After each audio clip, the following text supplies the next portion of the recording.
الجود والعطاء صاحب المقام والشفاعة واللواء الذي دنا فتدلى فكان قاب قوسين أو أدنى فأوحى إليه ربه ما أوحى محمد المصطفى أحمد المجتبى الذي كان نبيا وآدم بين الطين والماء وعلى آله وأصحابه الكرماء والشرفاء والتابعين لهم بالإحسان إلى يوم الجزاء.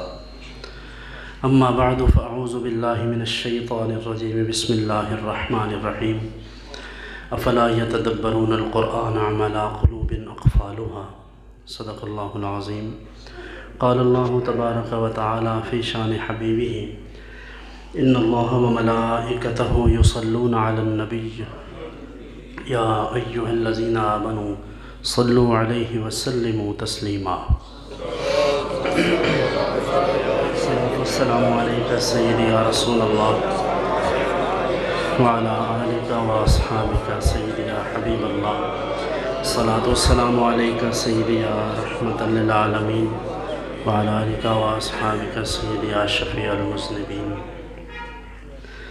تمام حمد و ثنا اللہ تبارک و تعالی جل جلالہ وعم نوالہ وعز اسمہ کے لیے، اور بے حد و بے حساب درود و سلام حضور ختم المرتبت جناب محمد مصطفیٰ صلی اللہ علیہ وآلہ واصحابہ وبارک وسلم کے حضور ناز میں. بعد از حمد و صلات نہایت ہی واجب الاحترام حضرات علماء کرام اور حضرت مولانا عقیل احمد صاحب ظہیر اور دیگر معزز سامعین ذوی الاحتشام، آج کا یہ درس قرآن جس میں ہم سب شریک ہیں، اللہ تعالی ہماری اس حاضری کو اپنی بارگاہ میں شرف قبولیت عطا فرمائے. میں نہایت ہی اختصار کے ساتھ چند گزارشات اس حوالے سے عرض کروں گا. اور میں پہلی دفعہ شاید یہاں اس طرح کے پروگرام میں آیا ہوں. گاہے ادھر آس پاس کے علاقوں میں آنا جانا ہوتا ہے. آپ بھی میرے مزاج سے شاید واقف نہیں، اور میں تو یقیناً نہیں ہوں. اس لیے میری گزارش ہے کہ آپ خاموشی سے سماعت فرمائیے. بس میں چند گزارشات کروں گا. اور یہ جو استقبال اور استدبار کے مسائل ہیں، میں ان تمام چیزوں میں نہیں پڑھنے والا، نہ ہی یہ ہماری کامیابی کا اور نجات کا کوئی ذریعہ ہے. یہ ہمارے سطحی قسم کے لوگ ہیں جنہیں یہ لگتا ہے کہ شاید یہ سب کرنے سے ہم کامیاب ہونے والے ہیں. یہ مجموعی طور پر ہماری قوم کا ہی یہ مزاج ہے. ہمیں ان فارمیلٹیز سے نکلنا چاہیے اور اپنے جو مرض ہے ہمارا اسے سمجھنا چاہیے، اور پھر اس مرض کا علاج. کیونکہ مریض اس وقت تک دوا نہیں کھاتا جب تک وہ خود کو بیمار نہ سمجھے. ہمارا ساری قوم کا مسئلہ یہ ہے کہ ہم خود کو بیمار سمجھتے ہی نہیں ہیں. ہمیں لگتا ہے سب کچھ ٹھیک ہے، تو پھر جو ہماری اصلاح کرے گا ہمیں تو وہ بیوقوف لگے گا. ہمیں لگے گا یہ ہمارا دشمن ہے، یہ ہمیں کیوں کہتا ہے. کیونکہ الناس اعداء لما جہلوا، جب لوگوں کو حقائق کا علم نہیں ہوتا پھر لوگ غصہ کرتے ہیں. اس لیے اس بات سے گریز کیا جائے اور خاموشی سے گفتگو سن لی جائے تو میرے لیے آسانی ہوگی. ویسے بھی چیخ کر بولنے کا میں نہ عادی ہوں، اور نہ یہ کام کوئی حکمت کے تقاضوں کے موافق ہے. تو میں آہستگی سے ہی بولوں گا. بھلا ہو یہ ساؤنڈ سسٹم آیا ہے تو ہم جیسے جو خطیب ہیں ہلکے پھلکے گلے والے، ان کے لیے بھی یہ ایک سہولت ہے. والحمدللہ علی ذالک. اللہ رب العزت کی حمد و ثنا اور حضور اکرم صلی اللہ علیہ وآلہ وسلم کی بارگاہ اقدس میں ہدیہ درود و سلام عرض کرنے کے بعد میں نے قرآن حکیم کی ایک آیت کریمہ آپ کے سامنے تلاوت کی ہے، اور اس کا مقصد بھی یہی ہے کہ ہم سب مل کر اس بات کو محسوس کریں کہ وہ کام جو اللہ رب العزت نے اس امت کو سونپا تھا، اس میں اکثریت جو ہے امت کی وہ اسے سمجھنے میں بھی ناکام ہے. لاہور میں ہمارے اہل سنت و جماعت کی ایک بہت بڑے ادارے میں شیخ الحدیث تھے حضرت علامہ عبدالحکیم شرف قادری علیہ الرحمہ اور بڑے بڑے علماء، ان سے انہوں نے اکتساب علم اور اکتساب فیض کیا۔ تو ایک زمانے میں وہ بیمار تھے آخر عمر میں، تو جامعہ نعیمیہ میں اس وقت وہ تشریف لائے، تو انہوں نے مجھ سے، میں ایسے کھڑا تھا تو مجھے کہا کہ یہاں سے دودھ ملے گا گرم؟ تو میں نے کہا بالکل، کینٹین یہاں پاس ہی ہے۔ تو وہاں کینٹین سے میں ان کے لیے دودھ کا ایک پیالہ لے کر آیا، تو ان نے مجھے پیسے دیے، تو میں نے کہا نہیں، یہ میری طرف سے ہو جائے، میرے لیے سعادت ہے۔ خیر انہوں نے مجھے پیسے دینے کی کوشش کی، تو میں نے ان سے معذرت کی۔ اسی اثناء میں انہوں نے مجھ سے پوچھا کہ تم کہاں سے ہو؟ تو میں نے جب نام لیا اپنے گاؤں کا، علی پور سیداں کا، تو وہ پھر میرا منہ دیکھنے لگے، کہنے لگے آپ سادات میں سے ہیں؟ میں نے کہا جی بالکل۔ پھر انہوں نے مجھے اپنے پاس بٹھا لیا۔ خیر وہ اپنی باتیں ادھر ادھر علماء سے کر رہے تھے، میں نے ان سے کہا کہ آپ کوئی مجھے کلمہ نصیحت پہ فرمائیں۔ تو انہوں نے کہا کہ بیٹا آپ ایک بات یاد رکھنا کہ میں نے زندگی جتنی گزاری ہے علوم و فنون پڑھائے، ظاہر ہے وہ فنی آدمی تھے، معقولی آدمی تھے، منطق فلسفہ وغیرہ کے ساتھ کافی شغف تھا انہیں، جامعہ نظامیہ میں زیادہ وقت گزرا ان کا۔ تو انہوں نے فرمایا کہ مجھے لگتا ہے کہ جو کام میں نے عمر کے آخری حصے میں شروع کیا ہے، یہ مجھے عمر کے پہلے حصے میں کرنا چاہیے تھا، اور وہ یہ ہے کہ قرآن کریم پر کہتے میں کام نہیں کر سکا۔ تو مجھے یہ تھا کہ کاش کہ مجھے وقت مل جاتا تو میں قرآن کریم پر زیادہ سے زیادہ کام کرتا۔ پھر انہوں نے ترجمہ کر بھی دیا۔ تو عرض یہ ہے کہ ہمیں سب سے زیادہ توجہ قرآن کریم پر دینی چاہیے، جو کہ ہمارا مطمع نظر نہیں ہے، جو ہماری ترجیحات میں نہیں ہے، اور ہم اس سیکٹ کے لوگوں کا ایک خاص ذہن ہے۔ ابھی آپ کو پتہ ہے یہ چند دن پہلے ایک مسئلہ چلا ہمارے جو عامی چیف صاحب ہیں ان کا، تو میں آج بھی بات کر رہا تھا کہ دیکھیں ہماری سطح کیسی ہے، آئی کیو لیول کیسا ہے، مینٹلٹی آپ چیک کریں۔ ہر دوسرا تیسرا بندہ سوشل میڈیا پر لکھ رہا ہے کہ جنرل صاحب جو ہیں وہ حافظ قرآن ہیں۔ تو میں نے کہا یہ اچھی بات ہے، لیکن تعجب کی بات یہ ہے کہ کیا ایک اچھے لیڈر کے لیے حافظ قرآن ہونا یہ ریکوائرمنٹ ہے؟ آپ کو مسجد کا امام چاہیے یا آپ کو کوئی پروفیشنل بندہ چاہیے کام کے لیے؟ یعنی حافظ قرآن ہونا ایک اچھی بات ہے، ہمارے لیے خوشی کی بات ہے، یہ نیک شگون ہے، لیکن سب کچھ اس پر ڈیپینڈ کرتے ہیں۔ آپ سارا کچھ اسی کے ساتھ جوڑ دیں گے تو ماضی میں بھی بڑے بڑے لوگ رہے ہیں، ان میں تہجد گزار بھی تھے۔ صرف اسٹیبلشمنٹ کی بات نہیں ہے، بیوروکریسی میں، آپ کے پولیٹیشنز میں، مذہب سے جڑے ہوئے لوگ، مذہبی تنظیمات میں، خانقاہوں پر۔ سو یہ کوئی ڈسٹنکشن نہیں ہے کسی کا کہ کوئی اگر حافظ قرآن ہے یا کچھ ہے، ٹھیک ہے، ہم اس کے لیے دعا کرتے ہیں، ہماری نیک تمنائیں ہیں، لیکن ہمیں اپنی سطحیت سے نکلنا چاہیے۔ ہمیں لگتا ہے کہ سارا کچھ صحیح ہو جائے گا، اور ساری قوم ایسے جیسے ہم نے بادشاہی مسجد کا یا فیصل مسجد کا اسے خطیب رکھنا ہے یا امام رکھنا ہے، ٹھیک ہے، وہ اپنے فیشنل لائف میں اچھے ہوں تو ہم ان کی عزت کرتے ہیں، سب کی کرتے ہیں، لیکن ہمیں اپنی سطحیت سے نکلنا چاہیے۔ ایسے ہی پولیٹیشنز کے ساتھ بھی ہوتا ہے۔ ہمارے ہاں پولیٹیکل پارٹیز کا اور سیاستدانوں کا ایک مزاج ہے، اور مذہب کا تڑکا لگائے بغیر کوئی بھی کام یہاں نہیں ہوتا۔ اس لیے وہ اگر کسی پیر سے، کسی مولوی سے، کسی مذہبی تنظیم سے، کسی پیرخانے سے، کسی عرس میں، کسی بھی مذہبی پروگرام میں وہ چلے جاتے ہیں تو لوگ کہتے ہیں سبحان اللہ کیا بات ہے۔ بھئی یہ کوئی خصوصیت تھوڑی ہے، اس سے یہ مطلوب نہیں ہے کہ وہ عرسوں میں جائے اور وہ میلاد کے جلوس میں آئے، اس سے مطلوب یہ ہے کہ اللہ نے جو اس کو منصب دیا ہے اس کے تقاضے پورے کرے، اپنی ڈیوٹی پوری کرے۔ عرس پر جانا، میلاد کے جلسے میں شریک ہونا، یہ اس کا مذہب، اس کی فطرت، اس کا مزاج یا اس کا ذوق ہے، لیکن اس کی ڈیوٹی یہ ہے کہ وہ انسانیت کے لیے ڈیلیور کر رہا ہے کہ نہیں، دیکھنے کی بات یہ ہے، جو کہ ہم نہیں دیکھتے، ہماری عقلیں ہی نہیں ہیں اتنی، ہمارے اندر شعور کا یہ لیول ہی نہیں ہے۔ تو اس لیے عرض یہ ہے کہ پہلے اس سطحی ذہنیت سے باہر آنا چاہیے اور شعور کی دنیا میں قدم رکھنا چاہیے۔ تو قرآن حکیم نے بھی اسی بات کی طرف اشارہ کیا ہے کہ لوگوں کو کیا ہوا ہے کہ وہ قرآن میں تدبر نہیں کرتے، کہیں ایسا تو نہیں کہ ان کے دلوں پر تالے لگ گئے ہیں۔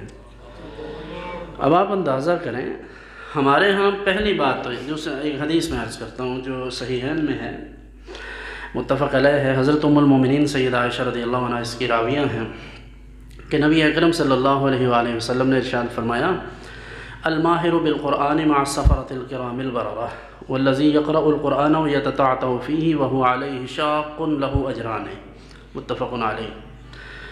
فرمایا کہ وہ شخص جو قرآن میں ماہر ہے وہ معزز فرشتوں کے ساتھ ہوگا کل قیامت کے دن، اور وہ شخص جو قرآن پڑھنے کی کوشش کرتا ہے لیکن اس کی زبان میں لکنت ہے اور وہ صحیح طرح بول نہیں پاتا، اس کے لیے مشقت کا باعث ہے یہ پڑھنا، تو فرمایا اس کے لیے دوہرا اجر ہے۔ اب آپ میری بات توجہ سے سنیے گا، ماہر بالقرآن کون ہے؟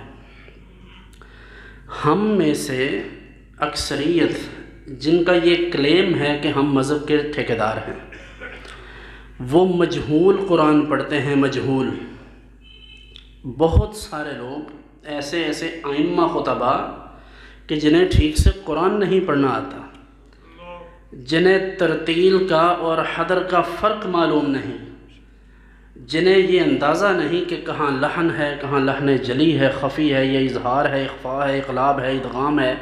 یہ ضروری بنیادی مسائل جو ہمیں پہلے دوسرے سال کے طلباء کو ہم پڑھاتے ہیں درس نظامی میں، ان سے بھی انہیں واقفیت نہیں ہوتی۔ اسی طرح حروف مستعلیہ ہیں یا حروف قلقلہ ہیں، ان کے بابت بھی وہ کچھ نہیں جانتے، جنہیں قرآن پڑھنا نہیں آتا سرے سے، ہمارے وہ امام ہیں۔ اور جو شخص قرآن کی بات کرے، جو شخص قرآن کے ذوق کی بات کرے، ہم اس کے اوپر فتویٰ جاڑ دیں گے کہ یہ فلاں مسلک سے ہے۔ یہ بدقسمتی ہے ہماری۔ آپ کہیں اپنے اچھے حفاظ لے کر آئیے، انہیں کہیے قرآن پڑھیں، کیسا قرآن پڑھتے ہیں؟ ہم سے تو سورہ فاتحہ کوئی سن لیں۔ تو میں ایک دفعہ حرمین طیبین میں مسجد نبوی شریف میں داخل ہو رہا تھا، تو مشکوٰۃ شریف میرے ہاتھ میں تھی، تو وہ مجھے دروازے میں اس نے روک لیا، تو وہ مجھے کہنے لگا متوّا کہ یہ کیا ہے؟ کہ یہ کتاب ہے حدیث کی۔ تو اس نے کھولی تو ہمارا رسم الخط کا تھوڑا فرق ہے، تو کہتا ہے یہ تو اردو میں ہے، تم کہتے ہو عربی میں ہے۔ میں نے کہا یہ عربی میں ہے۔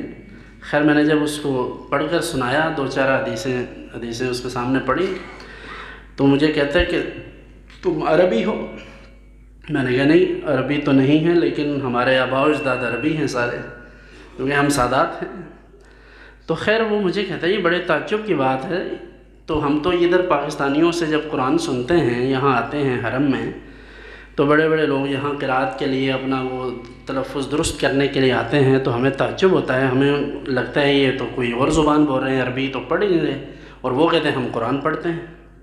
یعنی یہ فرق ہے، ان لوگوں کو بھی یہ بات محسوس ہوتی ہے، جبکہ قرآن جو عربی میں نازل ہوا ہے اسے عربی میں ہی پڑھنا ہے۔ تو ہم تو رکعتیں پوری کرنے کے لیے، تعداد پوری کرنے کے لیے جیسا بھی پڑھا جائے، اور پھر قربان جائیں ہم اپنی مساجد کے ان منتظمین پر اور ان لوگوں پر جو ہائر کرتے ہیں حفاظ کو، اور وہ کہتے ہیں بس آپ سب مکنا چاہیے جی میں مرضی مکا دے ہو، یہ وہ کہتے ہیں۔ ہم ان کو سمجھاتے ہیں کہ بھائی قرآن اطمینان سے سنیں، اسے پڑھنے دیں اطمینان سے، کم از کم آپ کو سمجھ تو آئے کہ آپ بول رہا ہے، اور یہ ہمارا مجموعی مسئلہ ہے۔ یہ پہلی بات ہے کہ ہمیں قرآن ٹھیک سے پڑھنا نہیں آتا۔ دوسری چیز، اگر پڑھ لیا ہے تو پھر ہمیں اس کے معانی اور مفاہیم کا نہیں پتہ، یعنی ہمیں یہ پتہ نہیں کہ قرآن ہم سے کہتا کیا ہے۔ ابھی یہ رات کو ہمارے ناروال کے قرب و جوار میں ایک پروگرام تھا کوئی، تو وہ دم کرنے والا وہاں آیا ہوا تھا نا، وہ جو بوتلیں پکڑ کر لوگ جاتے ہیں، تو یہ سارا جاہلوں کا ٹولہ وہاں جمع ہے، اور خواتین کی وہ کثرت، ایک دوست بتا رہے تھے کہ خواتین اس قدر ہیں جس کی کوئی حد نہیں۔ مجھے یہ بتائیں اگر یہ قرآن سے جڑے ہوتے تو ان جاہلوں کے پیچھے جاتے؟ آپ نے اس میں علماء بھی کسی قدر، یعنی سارا قصور علماء کا نہیں ہے، بہت سارا قصور پیروں کا ہے اس میں، لیکن علماء نے ہی اس کی فضیلت بیان کی، اور آج نتیجہ یہ ہے کہ لوگ مولویوں کی اور محراب و منبر سے اٹھنے والی کوئی آواز وہ سنتے ہی نہیں، کہتے بس ہم نے دم کروانا ہے، ہم نے تعویذ کروانا ہے۔ نتیجہ آپ کے سامنے ہے، یعنی کس کو آپ نے آگے لگایا ہے؟ یعنی جس کی نہ شکل ہے، آپ اس کی شکل دیکھیں، رسول اللہ صلی اللہ علیہ وسلم نے لعنت فرمائی ایسے مردوں پر جو عورتوں کی سی وضع اختیار کرے۔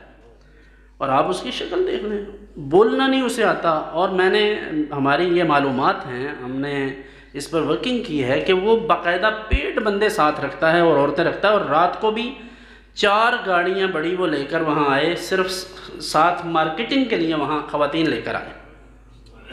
اور ہم کہتے ہیں جناب پھونک ماریں گے، یہ ہو جائے گا وہ ہو جائے گا.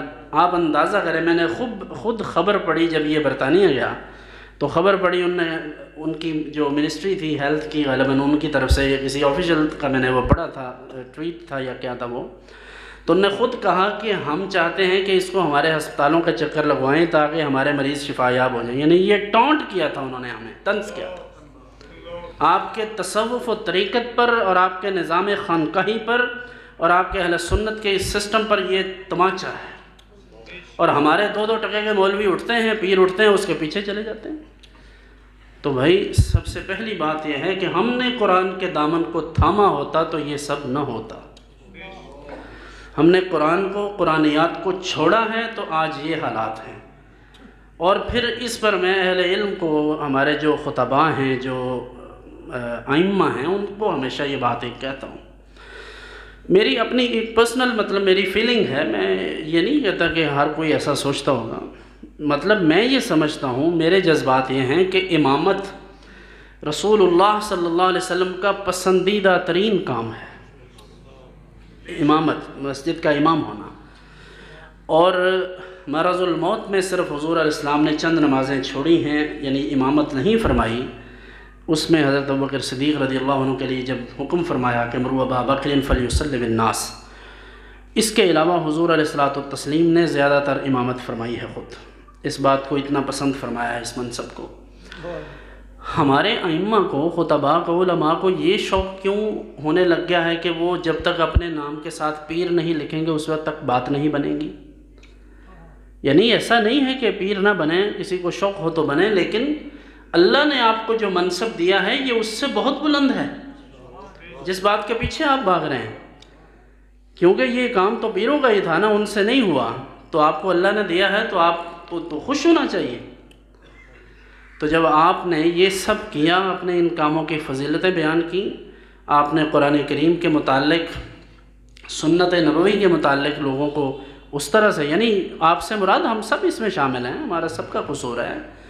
تو جب ہم یہ کرنے میں ناکام رہے ہیں تو آج یہ لوگ ہم پر مسلط ہو گئے ہیں. اور آج آپ سے کوئی پوچھتا ہی نہیں ہے کہ ہم نے ادھر جانا ہے، ہمیں جانا چاہیے کہ نہیں جانا چاہیے. یہی حالات عقیدے کے معاملے میں بھی ہیں. یعنی عقائد کے باب میں آپ آ جائیں، اس میں بھی جس نعت خان کا، جس نقیب کا، جس پیر کا سوشل میڈیا پروپیگنڈا ونگ اچھا ہے، وہ جو چاہتا ہے کر گزرتا ہے اور ہمارے لوگ دیکھتے رہ جاتے ہیں. یہ بنیادی بات ہے کہ ہمیں سب سے پہلے قرآن کریم کے ساتھ اپنے تعلق کو مضبوط کرنا چاہیے. سب سے پہلے قرآن کریم پڑھنا آنا چاہیے، ٹھیک سے ڈھنگ سے قرآن پڑھنا آنا چاہیے. دوسری چیز، قرآن کریم کا مطالعہ کریں، یعنی اس کو ترجمے اور تفسیر کے ساتھ پڑھیں. میں بڑے بڑے جو مذہب کے ساتھ جڑے ہوئے لوگ ہیں ان کو بھی یہ بات مشورہ ان کو دیتا ہوں کہ صرف 1 صفحہ روزانہ قرآن کریم ترجمہ اور تفسیر کے ساتھ پڑھیں. 2 سے 4 مہینے میں آپ کو اپنی زندگی میں انقلاب نظر آئے گا. انقلاب نعروں سے، دوسروں کے ساتھ مس بیہیو کرنے سے، بڑی بڑی محفلیں کرنے سے انقلاب کبھی نہیں آتا. اس کا ایک نیچرل فنامنن ہے، یہ اسی سے ہی آتا ہے. اور اس کا سب سے جو بنیادی فارمولہ ہے کہ جب تک افراد میں انقلاب نہیں آتا اس وقت تک اقوام میں انقلاب نہیں آتا. یعنی آپ اگر فرد واحد کی صورت میں آپ کی ذات پر اسلام کا نفاذ نہیں ہوا تو آپ کسی بھی جگہ پر اسلام نافذ نہیں کر سکتے. اور آپ کو یہ حق ہی نہیں ہے کہ جب آپ خود عمل نہ کر سکتے ہوں، خود آپ کے اوپر یہ چیزیں لاگو نہیں ہوئیں، آپ کے گھر میں نہیں ہیں، تو آپ کسی کو یہ کہیں. اس لیے یہ ایک بنیادی بات ہے. دوسری گزارش، قرآن کریم پڑھیں پھر اس پر عمل کریں. اب عمل کا بھی مسئلہ ہے. ہمارے ہاں کسی زمانے میں نعت خوانی ایک پروفیشن تھا، اور جو خطابت تھی یا جو پیری مریدی تھی اسے لوگ خدمت خلق یا دین کی خدمت سمجھتے تھے. اچھا، پہلے تو نعت خوانی بھی ایسے ہی تھی، محبت میں کی جاتی تھی. تو پہلے وہ انڈسٹری زدہ ہوئی، یعنی کمرشلزم کی نظر ہو گئی. پھر آہستہ آہستہ خطابت نے بھی اپنے جوہر دکھائے، پیران اعظام کو بھی یہ مسئلہ لاحق ہوا، اور اب سب کچھ بکتا ہے بازار میں۔ آپ کے پاس پیسے ہوں، آپ کے پاس 2-4 ڈونر ہوں اچھے جو نوٹ نچھاور کر سکیں، آپ جس پیر کو مرضی بلا لیں، جس نعت خان کو مرضی بلا لیں، سب کچھ آپ کا ہے۔ آپ نے بندے اکٹھے کرنے ہیں، نامور بندہ بلائیں، اس کو لاکھ روپیہ دیں، آپ کی بات بن جائے گی، اور وہ محفل میں کہے گا میری بات بن گئی ہے، تیری بات کرتے کرتے بات تو بن گئی ہے اس کی، کیونکہ بنانے والے آپ ہیں۔ اور مجھے تعجب ان لوگوں پر ہوتا ہے کہ جو مذہب سے جڑے ہیں، جنہیں لوگ اپنا پیشوا سمجھتے ہیں، خواہ 10 بندے ان کے پیچھے ہیں، 50 ہیں، 20 ہیں، جتنے بھی ہیں، ان لوگوں کو جب میں ان چیزوں میں انوالو ہوتے دیکھتا ہوں تو پھر میں سوچتا ہوں کہ اس عوام کا تو شاید کم قصور ہے، ان آگے لگنے والوں کا قصور ہے۔ اس لیے یہ بات محسوس کریں کہ یہ قرآن کریم کا ہم سے تقاضا ہے کہ ہم اس میں تدبر کریں، اور تدبر فی القرآن یہ ہے کہ ہم قرآن پڑھیں اور پھر اس پر غور و فکر کریں۔ تدبر کا یہ معنی ہے، یہ معنی نہیں ہے کہ ہم بس لوگوں کو سنا دیں اور تقریر کریں اور بس ختم۔ اور اس کے لیے بھی، علماء کے لیے بھی میں یہ بات کہا کرتا ہوں کہ آپ خیر الکلام ما قل و دل، جتنا تھوڑا کلام ہوگا اور جتنا آپ تھوڑا وقت لیں گے لوگوں کا، اتنا ہی زیادہ آپ کی بات لوگوں پر اثر انداز ہوگی۔ ہمارے ہاں جمعہ کے خطبات اور بڑے بڑے آراس کے اجتماعات اور بڑی بڑی کانفرنسز، ختم، جنازے، ہر چیز بے ضابطگی کا اور وقت کی پابندی سے کہیں دور کا بھی ان کا واسطہ نہیں ہے، ان چیزوں کا شکار ہیں یہ چیزیں۔ کسی جنازے پر لوگ چلے جاتے ہیں تو لامحالہ وہاں کے علماء، مشائخ یا لوکل لوگ آتے ہیں، تو اس کے لیے بھی ہماری پوری قوم کے پاس کوئی فارمولہ نہیں ہے۔ یعنی کبھی آپ غور کریں نا، جنازوں پر کیا ہوتا ہے، حضرت آ گئے، یہ آ گئے، وہ آ گئے، حضرت آ گئے، فلاں آ گئے، چلو جی 2 منٹ ان کو دے دیں، 5 ان کو دے دیں، 7 ان کو دے دیں، 10 ان کو دے دیں، تو ان کا کیا کریں؟ کیا جنازے اس لیے ہیں کہ لوگ وہاں آ کر تقریریں کریں؟ یہ علماء سے میں عرض کروں گا، دست بستہ میری عرض ہے کہ یہ نہ کریں۔ ہاں ایک کام کریں، ہم 10 لوگ بیٹھ گئے، ہمیں پتہ ہے کہ اب 5 منٹ ہیں یا گھر والوں کا اصرار ہے، تو ہم ان کو کہیں جی آپ بزرگ ہیں، 5 منٹ آپ ہی ہماری طرف سے گفتگو کر لیں، 2-4 ضروری مسئلے بتا دیں، پھر جنازہ ہو جائے۔ کیا خیال ہے؟ ایسا ہو جانا چاہیے نا، وغیرہ کیا ہوتا ہے، شدید گرمی، شدید سردی یا دھوپ، بارش، یہ مائک ہاتھ میں آ جائے اور اوپر سے زندہ باد سوشل میڈیا، یہ حظ نفس ہے۔ یہ کسی زمانے میں یہ چیزیں حظ روح تھیں، آج یہ حظ نفس ہے، یہ نفس کی خوراک ہے کہ ہمیں لوگوں کو پتہ ہے کہ یہ مائک چل رہا ہے، لوگ سن رہے ہیں، واہ واہ ہوگی، سبحان اللہ ہوگی، ماشاءاللہ ہوگی، اس لیے بس اپنا کام چلا کے رکھیں، ہمیں کیا غرض ہے، کوئی تکلیف میں آتا تو آئے۔ اور ادھر آپ جناب نبی کریم صلی اللہ علیہ وآلہ وسلم کا طرز عمل دیکھیے۔ حضور علیہ الصلاۃ والتسلیم کی خدمت اقدس میں کوئی مہمان آ جاتا تو حضور اپنی نماز مختصر فرماتے تھے۔ مجھے بتاؤ ہم کیا ڈیلیور کر رہے ہیں، لوگوں کو کون سا دین بتا رہے ہیں؟ حضور اکرم صلی اللہ علیہ وسلم نے امام کو اس بات پر وارن کیا، تنبیہ فرمائی کہ لمبی قراءت کیوں کرتے ہو۔ ہمارے ہاں سلام کے شعر نہ پڑھے جائیں تو لوگوں کو مسئلہ ہو جاتا ہے، یعنی 2 گھنٹے کی محفل کے بعد ختم نہ پڑھیں گے تو بھائی 1 دفعہ سورۃ فاتحہ، 3 دفعہ سورہ اخلاص پڑھ لیں، ہم ماننے والے لوگ ہیں، ہمیں کوئی مسئلہ نہیں ہے ان چیزوں سے، تو ختم تو ہو گیا۔ کیا مقصد ہے کہ آپ 20-25 منٹ پھر اس بات پر لگا دیں؟ پھر ایک مولوی آتا ہے، اس کے استقبال کے لیے لوگوں کو ورزش کروائی جاتی ہے، پھر کوئی پیر آتا ہے تو پھر مصیبت میں پڑ جاتے ہیں لوگ۔ چھوٹی سی محفل میں ہمارے آنے جانے کے مسائل اور استقبال کے مسائل، پھر ہم جو نعت خوانوں کے ساتھ اور خطباء کے ساتھ جو پیسے پھینک کر ان کی بے توقیری کرتے ہیں، ہمیں یہ بھی نہیں محسوس ہوتا۔ یعنی میرے اوپر کوئی نوٹ نچھاور کرے، میں تو اپنی توہین سمجھتا ہوں، کیوں وہ نوٹ نچھاور کرے گا، وجہ یعنی کیا مقصد ہے؟ ہاں آپ دیں، نعت خوان کو، عالم کو پیش کرنا چاہتے ہیں، عزت کے ساتھ پیش کریں، یعنی آپ اس کی جیب میں ڈالیں کہ لوگوں کو کیوں دکھاتے ہیں کہ آپ نے کیا دیا ہے۔ مجھے بتائیں، ایمان سے کہیو، آپ اگر اس واعظ و نصیحت کے اس منصب پر یا تلاوت کے لیے یا نعت کے لیے کھڑے ہوں، آپ کو اگر کوئی بندہ پیسے دینا چاہے آپ کو عزت محسوس ہوگی؟ عزت اس میں محسوس ہوگی کہ وہ جاتے ہوئے کہ جناب یہ تھوڑا سا قبول کر لیں. یہ محبت ہے، یہ عزت ہے.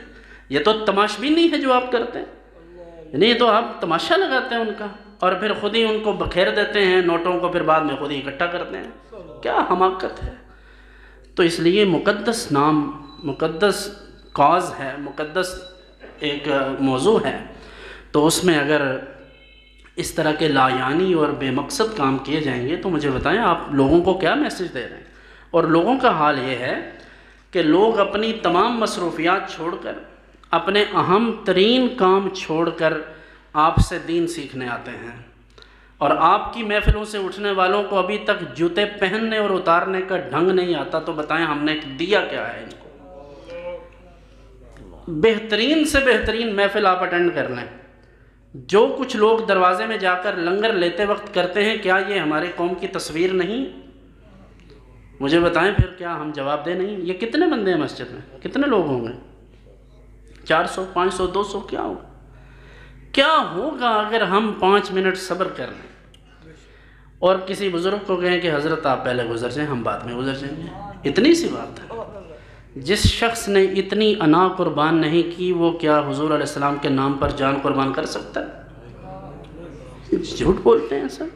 اکا دکا لوگ جو قربانی والے پیدا ہو گئے، یہ تو ان کی مہربانی ہے کہ ہم میں سے تھے وہ، یہ ان کا بھلا ہو، وگرنہ آپ کی تاریخ تو غداروں سے بھری پڑی ہے. یعنی تاریخ دیکھیں نا آپ، ہندوستان کی تاریخ پڑھیں، اپنے حالات دیکھیں. ہم نے ایک دوسرے کے ساتھ، یہ تو لمبی باتیں ہیں. یہاں آپ لوکل سیاست کی بات کر لیں، پیر خانوں کی بات کر لیں، تنظیمات کی بات کر لیں، آج اس کے نعرے لگائیں گے، کل اس کے لگائیں گے، پھر اس کے لگائیں گے. کمال ہے. یہ مزاج ہے پوری قوم کا. وفا شعاری تو نام کو نہیں ہمارے اندر، اور کسی کے ساتھ تعلق بن جاتا ہے تو ہم اسے صرف خدا کا لفظ نہیں بولتے، باقی سب کچھ ہی اس کے ساتھ جوڑ دیتے ہیں. اور جب اس کے ساتھ تعلق ختم ہوتا ہے تو کافر سے نیچے درجہ نہیں دیتے اسے. کیا ہے یہ سب؟ کون سمجھائے گا ہمیں؟ کہاں سے کوئی آ کر ہمیں بتلائے گا بھائی یہ کسی اور کا نہیں، یہ ہمارا مسئلہ ہے. ابھی میں باہر آیا تو 8-10 لوگ آگے کھڑے تھے. میں آپ کے اس عذر پر آپ کو کچھ نہیں کہوں گا، لیکن یہ بات ضرور کہوں گا کہ آئندہ ایسا مت کیجیے. ہرگز نامناسب ہے کہ آپ میرے سبب سے راستہ بند کریں، کسی کو تکلیف ہو. بالکل نہیں. میں پروٹوکول کے، استقبال کے اور ان چیزوں کے بالکل خلاف ہوں، اور اس پورے کلچر کے ساتھ میری ٹکر ہے. میں نے کبھی یہ چیزیں پسند نہیں کی. جو لوگ کرتے ہیں انہیں مبارک ہو، مجھے اچھا نہیں لگتا.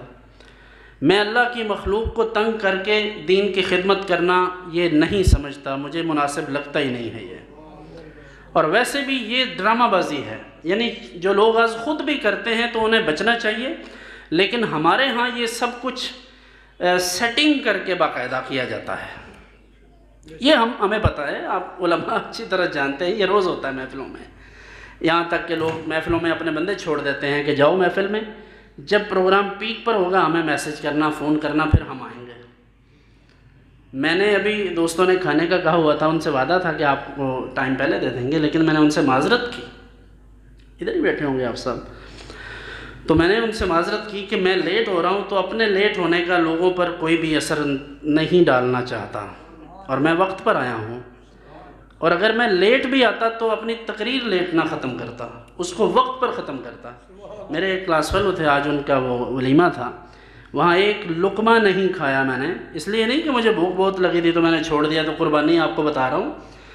بات یہ کر رہا ہوں، بات ترجیحات کی ہے. وہاں 50 میرے جاننے والے تھے، میرے کلاس فیلوز تھے وہاں علاقے کے لوگ بھی، کہ آپ 2 منٹ اور بیٹھ جائیں. میں نے کہا بس میرا آگے وعدہ ہے، میں ٹائم سے ہٹ کر کام نہیں کرتا، میری عادت نہیں ہے، اور میں یہ مزاج جو ہے میرا کبھی بھی نہیں رہا.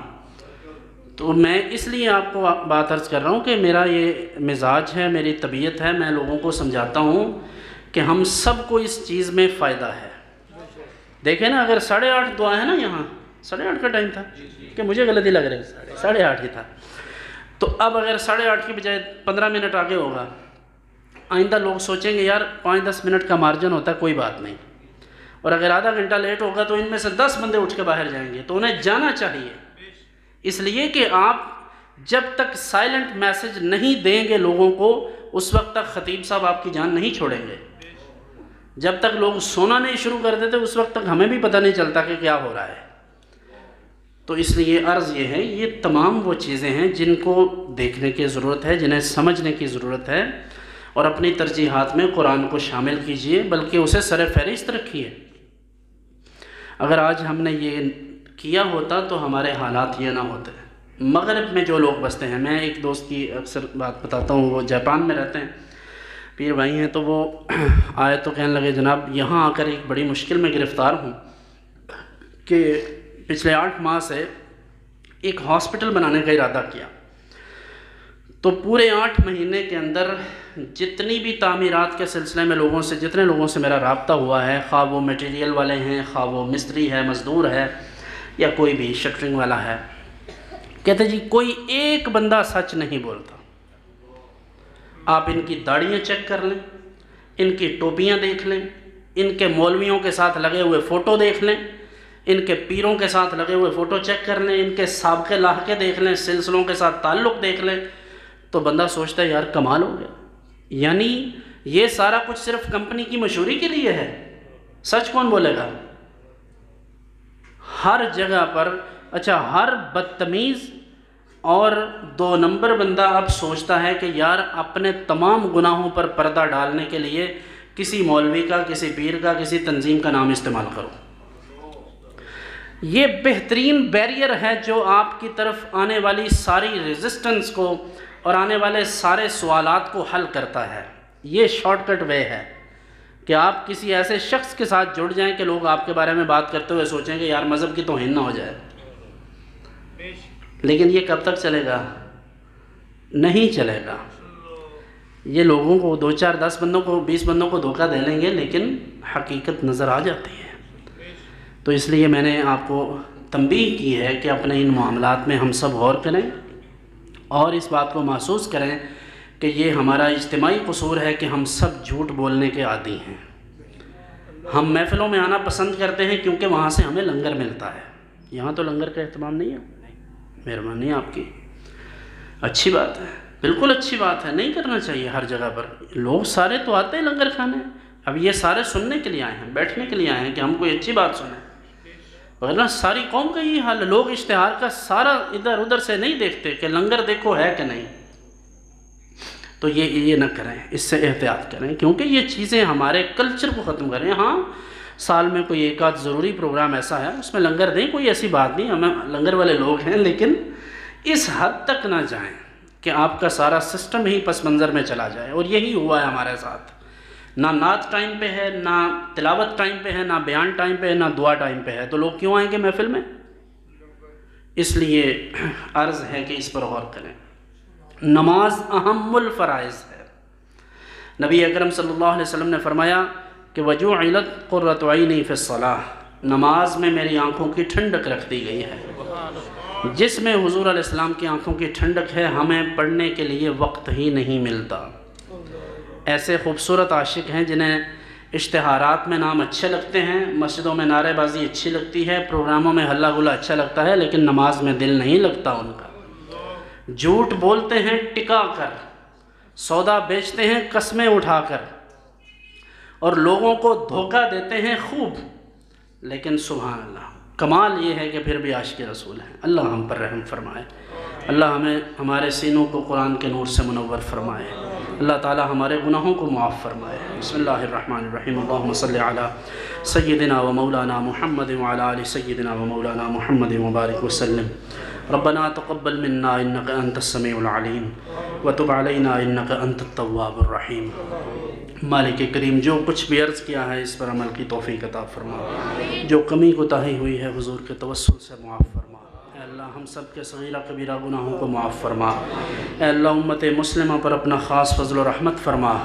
مالک کریم مسلمانان کشمیر، مسلمانان فلسطین کی مدد فرما۔ اے اللہ اہل اسلام کی مدد فرما، مسلمانوں کو عزتیں عطا فرما، اسلام کو غلبہ عطا فرما، ہم سب مسلمانوں کو اتحاد و اتفاق نصیب فرما۔